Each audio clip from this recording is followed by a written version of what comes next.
सदाशिवसमारम्भां शङ्कराचार्यमध्यमाम् अस्मदाचार्यपर्यन्तां वन्दे गुरुपरम्पराम्। श्रुतिस्मृतिपुराणानाम् आलयं करुणालयं नमामि भगवत्पादं शङ्करं लोकशङ्करं। शङ्करं शङ्कराचार्यं केशवं बादरायणं सूत्रभाष्यकृतौ वन्दे भगवन्तौ पुनः पुनः। ईश्वरो गुरुरात्मेति मूर्तिभेदविभागिने व्योमवद्व्याप्तदेहाय दक्षिणामूर्तये नमः। चालू असणार या ठिकाणी कठोपनिषद तृतीय वल्ली आणि त्याचा असणारा 2वा मंत्र आहे तो कालच्या पाठामध्ये पाहिला. काय विज्ञान सारथिर्यस्तु मन प्रग्रहवान नरः सोध्वन पारमाप्नोति तद्विष्णोः परमं पदम. अशा प्रकारे काय ज्याने आपली बुद्धी आहे धी आहे तिला काय केलं आहे आपलं वश केलेलं आहे.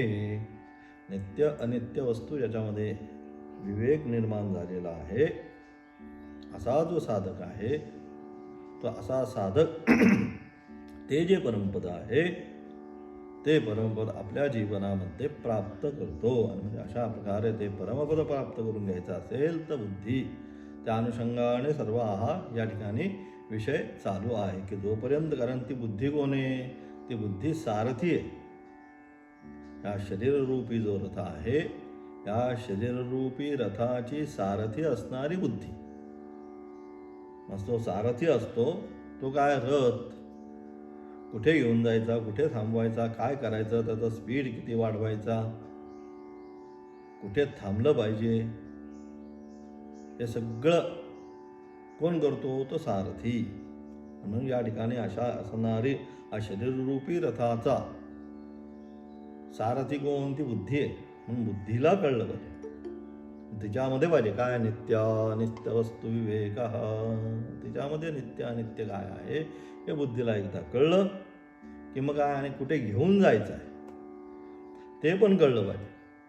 साधकाला साधना करत असताना जीवनामध्ये साध्य काय, आपल्याला साध्य म्हणजे आपल्याला कुठं पोचायचं आहे हे कळलं पाहिजे. नुसते साधना करून पण उपयोग नाही. साध्यच जर कळलं नाही तर नुसतीच जरी साधना करत बसला तरी मग काय त्या साधनेमध्ये काय होणार, सातत्याने भिन्नता. ही पण साधना उत्कृष्ट आहे. आता गणपतीची साधना करतो, नको आता गणपती नको, आता शिवाची साधना करतो, आता शिव नको, आता देवीची साधना करतो, आता देवी पण नको, आता दत्ताची साधना करतो. त्याच्यामध्ये काय सातत्याने भिन्नता निर्माण होईल. म्हणून ती भिन्नता नको. तैलधारावत विहीर खणायची असेल तर काय केलं पाहिजे, आपल्याला एकाच ठिकाणी जे काय असेल 20x20चा घेतलेला तो खड्डा तो एकाच ठिकाणी खाली खाली खाली खाली राहायला लागेल. 1 परस 2 परस 3 परस 4 परस 5 परस खाली गेल्यानंतर पाणी प्राप्त होणार आहे. आता विहीर खणायची आहे आणि सगळ्या माळ रानावर जर उकरत बसला तर कदापि त्याला पाणी प्राप्त होणार नाही, लागणार नाही. तसं पण आता इथे वेदांत शास्त्राची साधना करत असताना काय केलं पाहिजे, प्राप्तव्य काय ते या ठिकाणी आता हे असणारे जे मंत्र आहेत, कुठला 10व्या आणि 11व्या मंत्राच्या द्वारे प्राप्तव्य पद काय, तद्विष्णो परमं पदं सदा पश्यन्ति सूरयः. ते विष्णूचं असणारं परमपद जे आहे ते परमपदच जीवनामध्ये प्राप्त करून घ्यायचं आहे. आणि म्हणजे अशा प्रकारे ते परमपद आहे काय की यद्गत्वान न निवर्तन्ते. त्या धामाला विष्णूच्या परम एकदा गेल्यानंतर पुन्हा आवर्तन होत नाही. तो पुन्हा या संसाराचे रूप चक्र आहे, या संसार रूपी चक्रामध्ये पुन्हा येत नाही. म्हणून ते काय प्राप्त केलं पाहिजे, काय साध्य आहे जीवनाचं, हे साधकाला कळलं पाहिजे. आणि त्या साध्याच्या अनुकूल साधना पाहिजे. मला इथे पोचायचं आहे, ह्या अनुरूपच सगळं चाललं पाहिजे. तेच आता असणारे 10व्या आणि 11व्या मंत्राच्या द्वारे ते या ठिकाणी सांगण्याचा प्रयत्न करतात. आता जे प्राप्तव्य त्याची असणारी प्रपीठिका, आता विषय थोडा बदलला. आता बुद्धी सगळे शरीराची कल्पना वगैरे झाली, आता त्याच्यामध्ये बुद्धीला कळलं पाहिजे हे सुद्धा झालं. पण आता प्राप्तव्यपद काय केलं पाहिजे, कशासाठी हा सगळं जे आहे.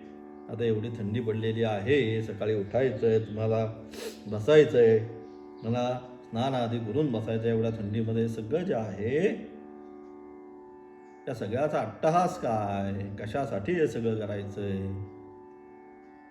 ते आता कळलं पाहिजे. म्हणून काय, आता जे प्राप्तव्य पद आहे, काय प्राप्त केलं पाहिजे जीवनामध्ये, ते जे आहे प्राप्तव्य पद आहे त्याचा स्थूल इंद्रियांनी आरंभ करून सूक्ष्मत्वाच्या तारतम्य क्रमाने स्थूल इंद्रियांपासून आरंभ करून मग एक एक एक एक एक एक सोडत कशा प्रकारे तिथपर्यंत पोहोचायचं आहे. शाखा चंद्रज्ञायेनं लगेच कळत नाही. मग काय करतो, झाड दाखवतो, झाडाची फांदी दाखवतो, फांदीवरचे असणारं काहीतरी वेगळं दाखवतो. असं करत करत करत करत शेवटी जी फांदी आहे त्याच्यावर जे दिसतं आहे पांढऱ्या रंगाचं प्रतिबिंब, तोच चंद्र आहे. याला शास्त्रामध्ये शाखा चंद्र न्याय असं म्हणतात. त्याच्या आधाराने लगेच नाही म्हटलं, तोय बघ समोर आकाशामध्ये, लहान बाळाचा विषय चाललाय, मोठ्यांचा नाही. त्या आकाशामध्ये बघ लगेच जर म्हटलं तर तो काय, त्याला कन्फ्युजन होईल, नक्की काय बघायचं.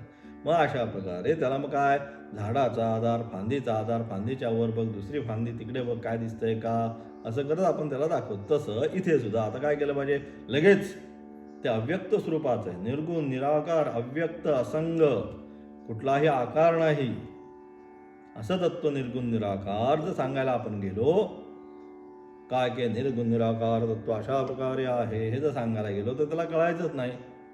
नेती हे जे शास्त्राने सांगितलेलं आहे, उपदेश केलेला आहे, असं आपण सगळ्या शिष्यांना जर म्हणलो नेती हे नाही, हे सोडा ते सोडा, मग सगळं सोडून पण चालणार नाही लगेच. कारण का, तेवढी असणारे अंतःकरणाची बैठक जे आहे. म्हणून संन्यास, सम्यक न्यास, की बस परमेश्वरच आहे, परमेश्वराच्या व्यतिरिक्त अन्य काही नाही, अशा प्रकारची ज्यांची आता वृत्ती झालेली आहे. मग ते श्वेत कपड्यात असो, पिवळ्या कपड्यात असो, भगव्या कपड्यामध्ये असो, आणखी काही असो, पण ज्यांची वृत्ती फक्त भगवंतच आहे अशा प्रकारे झालेले आहे, परमात्माच आहे. हे कधी होईल, हे अनेक बहूनाम जन्मनामध्ये ज्ञानवान माम प्रपद्यते सांगितलं. एका नाही, अनेक जन्मामध्ये साधना करत करत शुचीनाम श्रीमताम गेहे योगभ्रष्टोभिजायते सांगितलं. अत्यंत पवित्र अशा ही साधनेचं परिपाक काय, नाही जरी प्राप्ती झाली तर पुढच्या वेळेस तिथनंच सुरुवात आहे. म्हणून नाम शुचीनाम श्रीमतांगे हे सांगितलं. योगो भ्रष्टोभिजायते, आत्ता सुटलं, प्राप्त नाही झालं, तो तिथे लहानपणापासूनच त्याला जसं कळायला लागेल तसं सगळीकडे, जसं ध्रुव आहे, प्रल्हाद आहे, सगळीकडे परमात्माच पाहायला सुरुवात केली. त्यांना कोणी शिकवायची पण गरज पडली नाही. असं आपण पाहतो की लहानपणीच त्याला परमेश्वराचं वेळ लागतं. म्हणजे अशा प्रकारे म्हणून काय, ते प्राप्तव्य पद म्हणून काय, सूक्ष्म अतिसूक्ष्म एक एक एक एक एक एक सोडत जायचं. येन मग शेवटी येन त्यजसी त्यज अहम निर्विकल्पो निराकार रूपो मनोबुद्धिचित्तानिहंकारणाहम न च श्रोत्रजिह्वे न च घ्राणनेत्रे न च व्योम भूमिर्न तेजो न वायुः चिदानंदरूप शिवोहम. सच्चिदानंद स्वरूप असणार ते जे शिवतत्व आहे हे काही नाही, तेच आता इथं सांगितलं. मन बुद्धी चित्त अहंकार अंतःकरण चतुष्टय, त्यानंतर असणारे पंच ज्ञानेंद्रिय, न च श्रोत्रजिह्वे न च घ्राणनेत्रे, हे पंचेंद्रिय. नंतर हे असणारे पंच भौतिक प्रकृती पंचतत्व न च व्योम भूमिर्न तेजो न वायू. मी कोण हे काही जे आहे सगळं जे आहे हे सगळं काय माया कल्पित. मायेने हिरण्यगर्भाच्या द्वारे या सर्वाची सृष्टी रचना केली. तेच आता हे सगळं इथे येईल आता या 2 मंत्राच्या द्वारे. म्हणून थोडासा आशय त्याचा सांगण्याचा प्रयत्न करायला लागला. म्हणजे अशा प्रकारे माया कल्पित असणार हा जो संसार आहे त्या संसाराच्याही पार ते जे तत्व आहे ते तत्व काय केलं पाहिजे साधकाला आपल्या जीवनामध्ये प्राप्त केलं पाहिजे. त्याच्यासाठी मग हे सगळे आता जे काय चाललेलं आहे ही सगळी साधना आहे त्याच्यासाठी. उपनिषद का ऐकायची, गीतेचं का श्रवण करायचं, ब्रह्मसूत्रादी ग्रंथाचं का अध्ययन करायचं, हे का तर हे सातत्याने त्याचं श्रवण मनन आणि चिंतन ही साधना वेदांताने सांगितली. शास्त्राचं सत्शास्त्रांचं श्रवण नंतर मनन आणि मननिध्यासना. खरंच संसार आहे का. अरे हे स्वामीजी दररोज उठतात आणि एकच शब्द सांगत बसतात, संसार असार स्वरूप आहे. खरंच आहे का चिंतन. मग आम्ही संसार प्राप्त करण्याचा प्रयत्न करतो. खरंच आम्हाला आत्तापर्यंत संसारामधली कोणती वस्तू प्राप्त झाली आणि जी वस्तू आम्ही प्राप्त करण्याचा प्रयत्न केला, जी वस्तू प्राप्त झाली ती आमच्याबरोबर राहणार आहे का, किंवा प्राप्त झाल्यानंतर त्या अवस्थेमध्येच टिकली का. कारण हे सगळं काय आपण कितीही काही झालं तर हे सगळ्याच्या सगळं प्रतिक्षणम नाशाकडेच आपण चाललोय. कालो जगत भक्षक. परवा आपण पाहिला काल काय करतो, प्रतिक्षण क्षण सगळ्यांना भक्षण करत करत पुढे चाललेला आहे. आणि म्हणून या सर्वांमध्ये जे राहणारं तत्व आहे ते परमात्म तत्व तिन्ही कालामध्ये अनुस्यूत, म्हणून त्याला सत चित आणि आनंद स्वरूप सांगितलं. कालत्रे वितिष्ठती तत्स, तिन्ही कालांमध्ये ते अनुस्यूत. बहुनेमे व्यतीतानी जन्मानी तव चार्जुन, म्हणून म्हणतात भगवंत मी सगळं पाहिलंय पण तुला काहीच कळत नाही. आपल्याला एवढाच जन्म कळतो, याच्या मागे आपण कोणत्या जन्मामध्ये होतो हे पाहिलं का आपण, हे पाहू शकत नाही. पण भगवंत म्हणतात हे सगळं भूत वर्तमान भविष्यामध्ये पण काय होणार आहे सगळंच्या सर्व मी पाहू शकतो. असं असणार ते सत्तत्व चित तत्व आणि आनंद स्वरूप असणार ते कोण आहे, तोच परमात्मा. तेच काय, ते प्राप्तव्य पद आहे. ते जीवनामध्ये तेच पद प्राप्त केलं पाहिजे. त्या स्थूल ज्ञान म्हणून काय केलं पाहिजे, त्या प्राप्तीसाठी एक एक एक एक एक एक काय करायचं आता आपल्याला सोडायचं आहे. त्याचा स्थूल इंद्रियांचा आरंभ करून सूक्ष्मत्वाच्या तारतम्यक्रमाने एक एक आता सोडायचं. इंद्रिय विषय एक एक एक एक करत करत तिथपर्यंत जायचं. मन सोडायचं, बुद्धी सोडायचं, चित्त सोडायचं, अहमवृत्ती पण सोडायची आहे. असं करत करत करत एक एक सोडत सोडत सोडत तिथपर्यंत पोहोचायचं. ते या 2 मंत्राच्या द्वारे सांगण्याचा प्रयत्न केला. प्रत्येकात्म स्वरूपाने त्या आरंभ करून सूक्ष्मताच्या तारतम्यक्रमाने प्रत्येकात्म स्वरूपाने ज्ञान प्राप्त केले पाहिजे. आणि ते कसं हे साक्षात अपरोक्षात ब्रह्म प्रत्येकात्म इथेच ब्रह्मप्राप्ती करण्याकरता कुठेही जायचं नाहीये. आता ब्रह्मप्राप्ती झाली, आता मी याच्यावर जातो, आता मी तिकडे जातो, इकडे कुठेही नाही. अत्रैव याच ठिकाणी आहे. त्याला प्राप्त करण्यासाठी कुठेही जायचं नाही. मग काय बाकीचे जे धरलंय तेवढंच सोडायचं आहे. सगळ्यात सुलभ ब्रह्मप्राप्ती. परंतु दोष काय होतोय, आपल्याला सोडवत नाही. सगळं सोडून दिल्यानंतर काय ब्रह्मच आहे, परमात्माच आहे. परंतु आपण काय करतो, त्याच्यावर संसार पाहतो आणि त्या संसारामध्ये आपण रममान होतो आणि संसाराचीच मजा आपण घेत बसतो. बरोबर. म्हणून ते सोडल्याशिवाय, म्हणून संसार सोडल्याशिवाय परमात्म्याची प्राप्ती नाही. आणि म्हणून अशा प्रकारे त्या प्रत्येकात्म स्वरूपाने ज्ञान, प्रत्येकात्म म्हणजे इथेच दुसरीकडे करून नाही, लगेच एक एक सोडल्यानंतर जे राहील तत्व ते ब्रह्मतत्व, तेच सच्चिदानंद स्वरूप. ते त्याला त्या याच ठिकाणी अपरोक्षा अनुभूती, अपरोक्ष अनुभूती म्हणजे याच ठिकाणी त्याची अनुभूती झाली पाहिजे. अशा प्रत्येकात्म स्वरूपाने ज्ञान प्राप्त केले पाहिजे. यासाठी पुढील कथन आरंभ केले आणि म्हणून या ठिकाणी पुढचं जे कथन आहे त्या ठिकाणी आरंभ केले. काय म्हणतात पुढचा मंत्र? 10व्या मंत्राच्या द्वारे काय म्हणतात?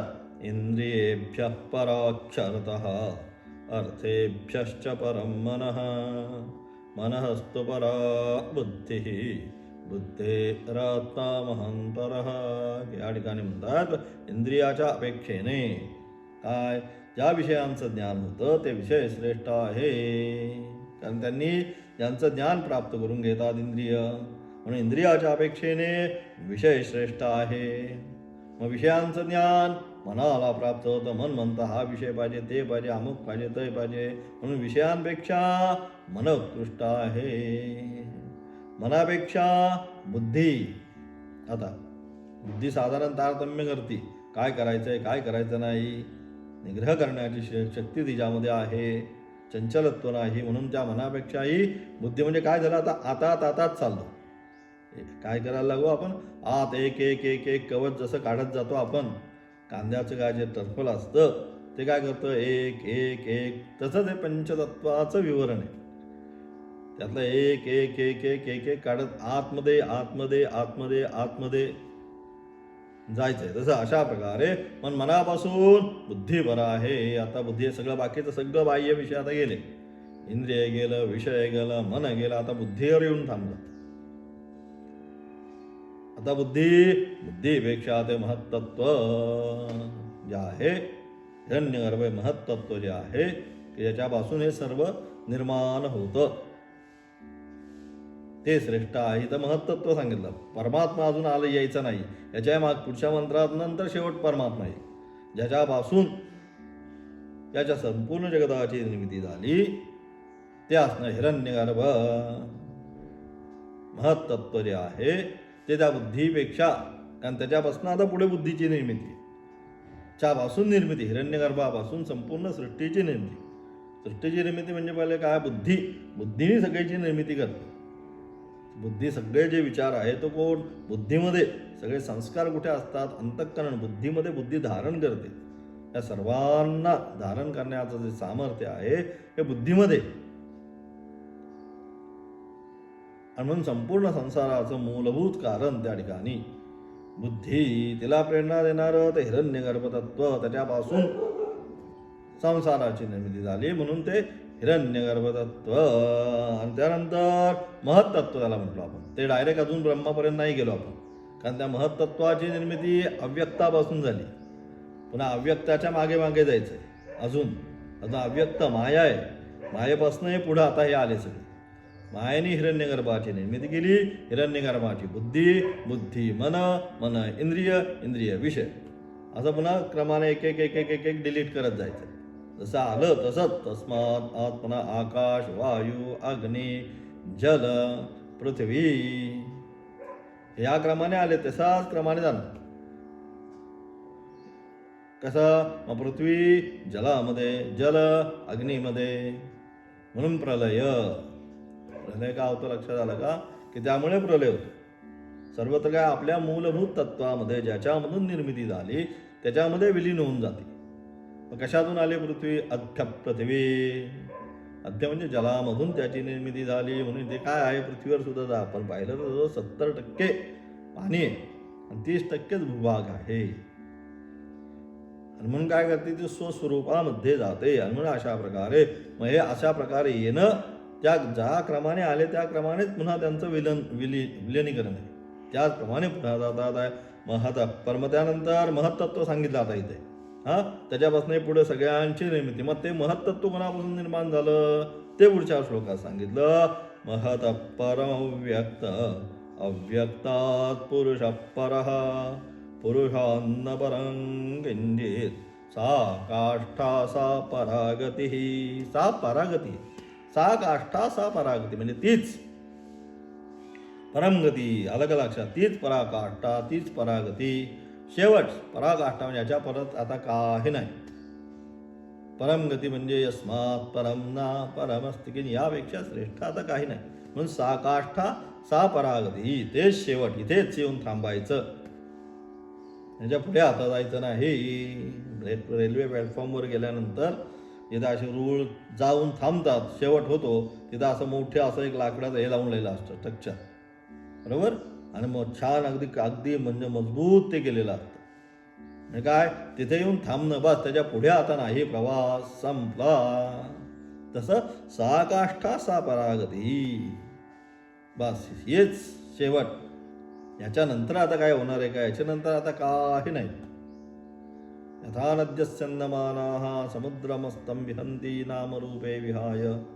एकदा नदी एकदा समुद्रामध्ये विलीन झाली की काय, समुद्राव्यतिरिक्त आता काही होणार नाही. मग त्या समुद्राचा आणखी काय होणार आहे का, त्या समुद्रातनं एखादी नदी निर्माण होणार आहे का, त्या समुद्रामध्ये एखादं सरोवर निर्माण होणार आहे, आता काही नाही. बस हिमालयापासून जी आली आहे धावत, एवढ्या किलोमीटरचा प्रवास करत करत करत करत गंगोत्रीला पासून आरंभ झाला ते गंगासागरपर्यंत असलेला प्रवास. मग गंगासागर ज्या क्षणी सागराला पाहिलं त्या क्षणीच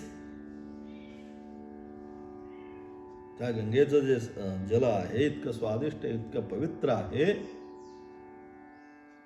परंतु अशा प्रकारे ती जी गंगा आहे ती ज्या क्षणी सागराला पाहिजे तिथंच तिथं जल लवणयुक्त क्षारयुक्त पाहिल्या क्षणी. कारण का, सा काष्ठा सा परागती, हीच पराकाष्ठा आहे. बस त्याच्यासाठी आपण म्हणतो केला होता अट्टहास. हे सगळं कशासाठी आहे, शेवटी परमेश्वराची प्राप्ती जीवनामध्ये झाली पाहिजे. मनुष्य हा मनुष्य देह दुर्लभम त्रयमेव दैव अनुग्रह हेतुकम आचार्य म्हणतात वेदचूडामणीमध्ये. अत्यंत आचार्यांनी व्यवस्थित सांगितलं पहिल्या श्लोकामध्ये.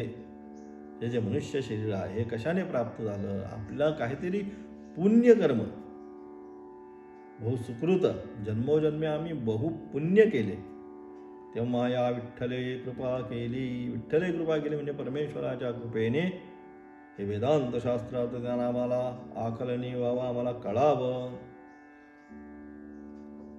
ते ब्रह्मज्ञान काय आहे, ते ब्रह्म काय, काय पराकाष्ठा आहे, काय परागती आहे, की जे प्राप्त झाल्यानंतर पुन्हा दुसरं काय प्राप्त करावं असं मनामध्ये येत नाही. आणि अशा प्रकारे सा काष्ठा कोणती, महत परम अव्यक्तम, अव्यक्तात पुरुष परहा. महत म्हणजे महत्तत्व, ज्याच्यापासून या संपूर्ण संसाराची निर्मिती झाली. ते जे महत्तत्व आहे त्या महत्तत्वापासून अव्यक्त म्हणजे मूल प्रकृती माया, मायेपासून सगळं निर्माण, मायापासून पुढं महत्तत्व म्हणजे हिरण्यगर्भ, हिरण्यगर्भापासून पुन्हा संपूर्ण सृष्टी. म्हणून त्या महत्तत्वापेक्षा अव्यक्त स्वरूपात असणारी मूल माया काय, पराय. आता शेवट आला, आता एकदम परमेश्वराच्या एकदम जवळ आलो होता. मग म्हणजे ज्याला माया कळलं, ज्याने आपल्या जीवनामध्ये माया काय आहे हे ज्याच्या लक्षात आलं, त्याने संसार जिंकला. माया काय, सद असत सांगता येत नाही, नक्की काय हे जे सांगता येत नाही तीच माया.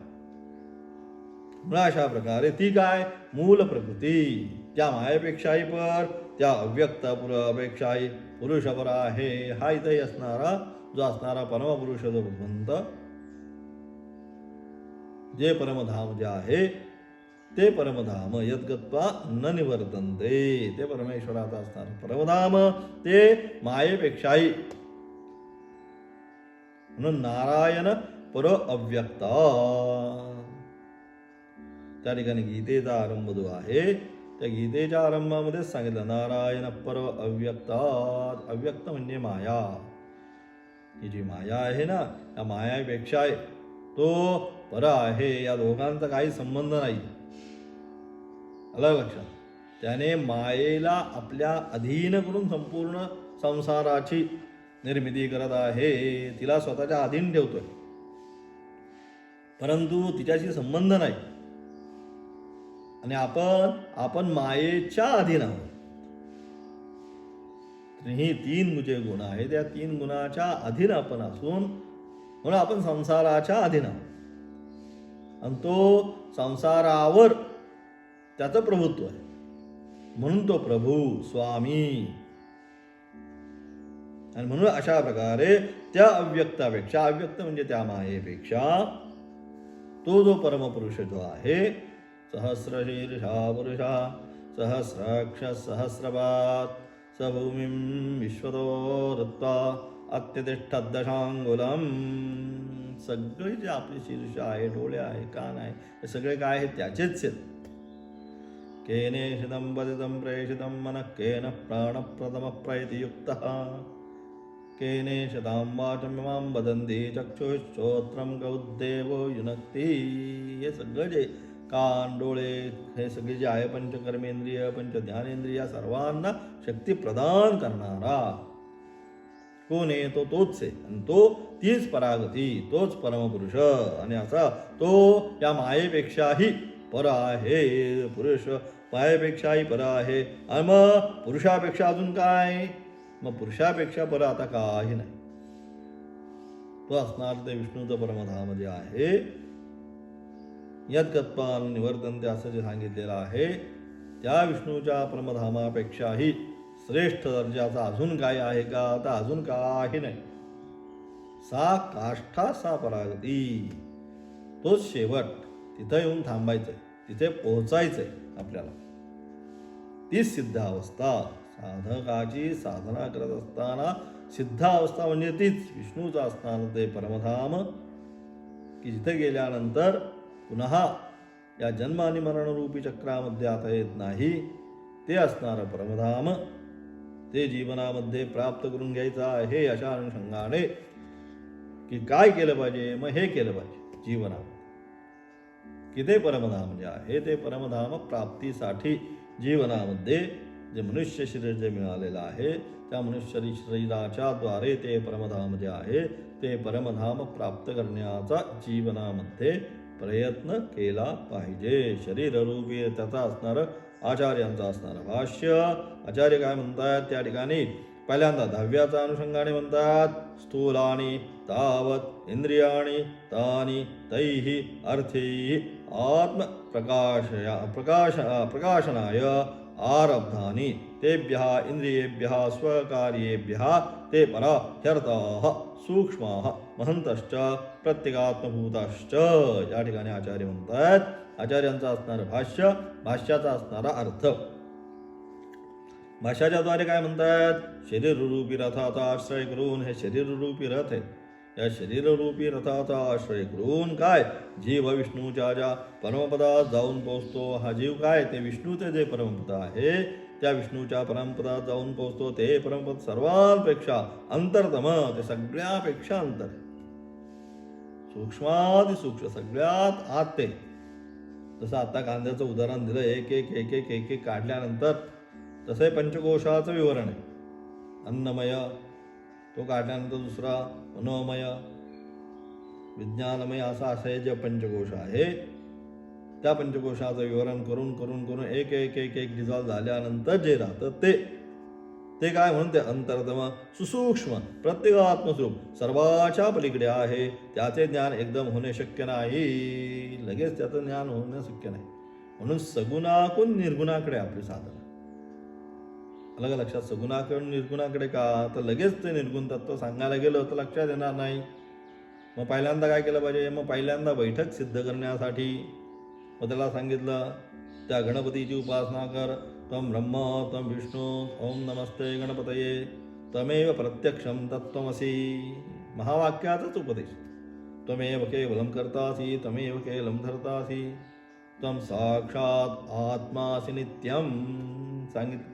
त्याला पण काय म्हटलं? म्हणून गणपती अथर्वशीर्ष नाही, गणपती उपनिषद. गणपती अथर्वशीर्षाला दुसरा शब्द आपण काय म्हणतो? गणपती उपनिषद. उपनिषदाच्या अनुषंगाने म्हणून त्वं ब्रह्मास्त्वं विष्णूस्त्वं रुद्रस्त्वं, सगळं तूच आहेस, तुझ्या व्यतिरिक्त काही नाही. अबा त्वं मां, तू आमची रक्षा कर.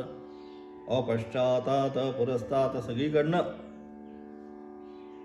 तू काय? प्रत्यक्षम ब्रह्मासी त्वं ज्ञानमयो विज्ञानमयोसी.